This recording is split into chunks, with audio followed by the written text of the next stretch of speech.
Hello everyone, it's Swati Thakur. Let's connect with law में आप सभी का स्वागत है। आज हम यहाँ पर एक लैंडमार्क जजमेंट डिस्कस करने वाले हैं जो कि पॉक्सो से रिलेटेड है और हाल ही में 23 में 2025 को ये जजमेंट आया है।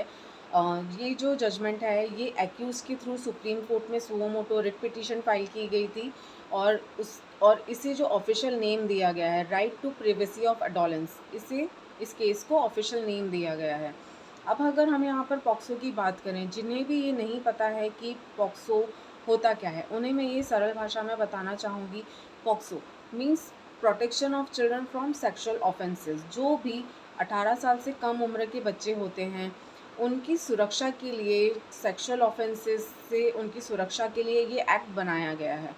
ठीक है। अभी यहाँ तक अगर हम लैंडमार्क जजमेंट की बात करें, जो यहाँ पर भी जो विक्टिम है वो 14 ईयर ओल्ड गर्ल है। जैसे कि अभी मैंने आपको बताया, ये जो केस है, ये जो एक्ट है पॉक्सो, ये 18 साल से कम बच्चों के ऊपर ही एप्लीकेबल होता है जब उनके साथ में कोई सेक्सुअल ऑफेंस हुआ हो या फिर सेक्सुअल असॉल्ट हुआ हो। या इस केस में भी जो लैंडमार्क जजमेंट है, यहाँ पर भी जो विक्टिम है, जो लड़की है, वो 14 ईयर ओल्ड गर्ल है।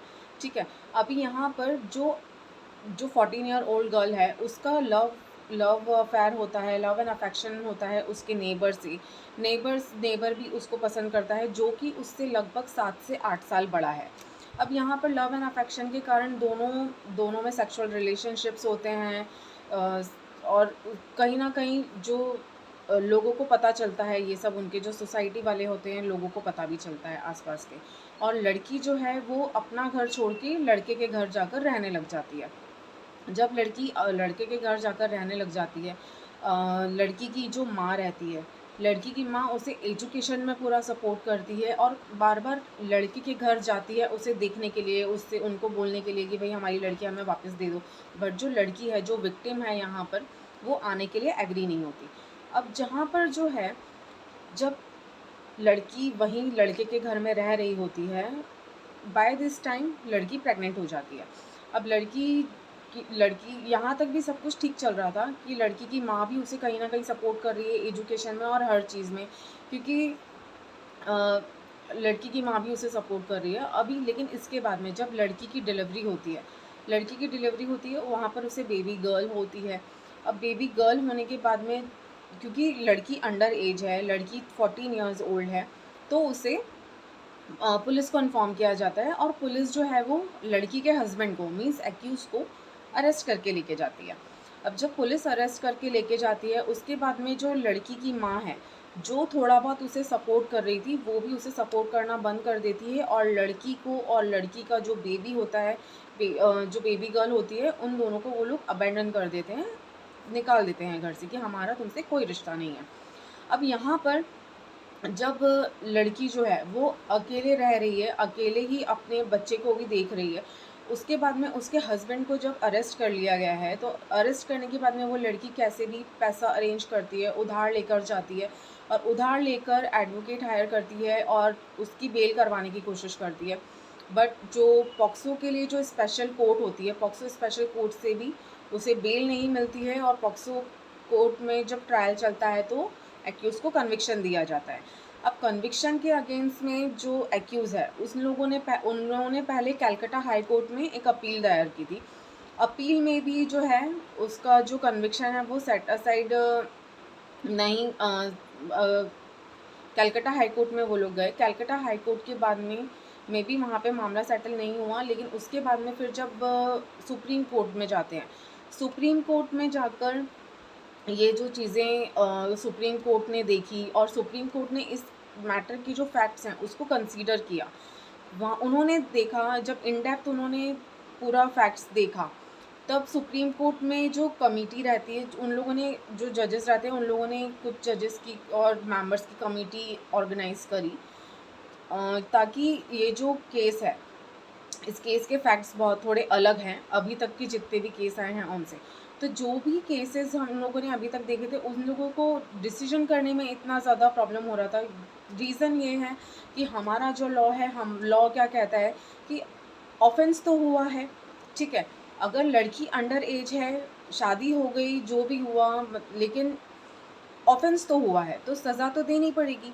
अब सज़ा जब देनी पड़ेगी, लेकिन अगर सज़ा देते हैं, अगर उस लड़के को एक्यूज़ को जेल में डाल देते हैं, तो फिर वो लड़की सफ़र कर रही है, क्योंकि लड़की को जब उन लोगों ने सुप्रीम कोर्ट ने जब कंडीशन देखी, लड़की जो थी वो ईंटों के बने हुए घर में रह रही है और जो सोसाइटी है वो भी उसे हैरेस कर रही है कहीं न कहीं, कोई उसके पास में है नहीं।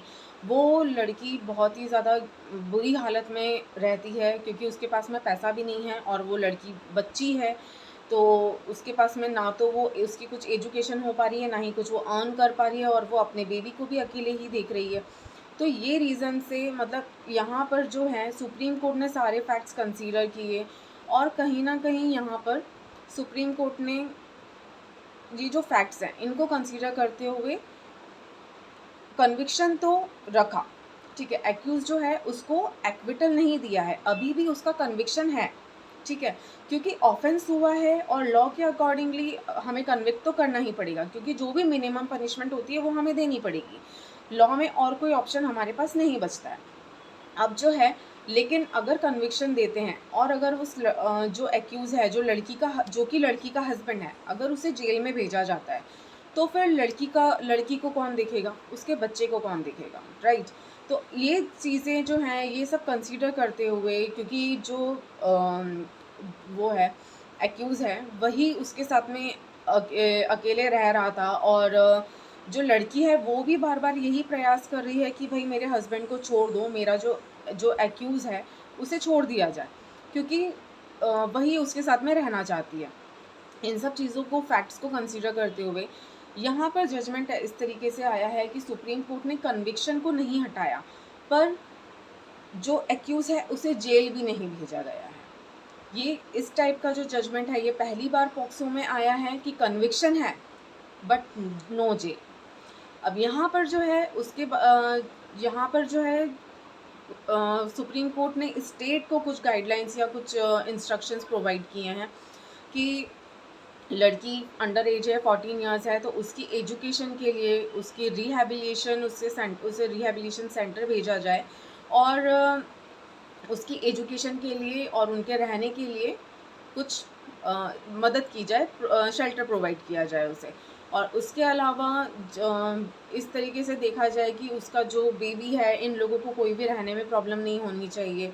तो यहाँ पर जो है इस तरीके से गाइडलाइंस उन लोगों ने सुप्रीम कोर्ट ने प्रोवाइड किए हैं स्टेट को, और ये जो जजमेंट है ये बहुत ही लैंडमार्क जजमेंट है 2025 का। सो आई वुड रिक्वेस्ट एवरीवन, मैंने डिस्क्रिप्शन में ये लिंक प्रोवाइड किया है इस जजमेंट का, प्लीज़ आप जाके रीड कीजिए, और अगर आपको वीडियो पसंद आई हो तो प्लीज़ लाइक कीजिए।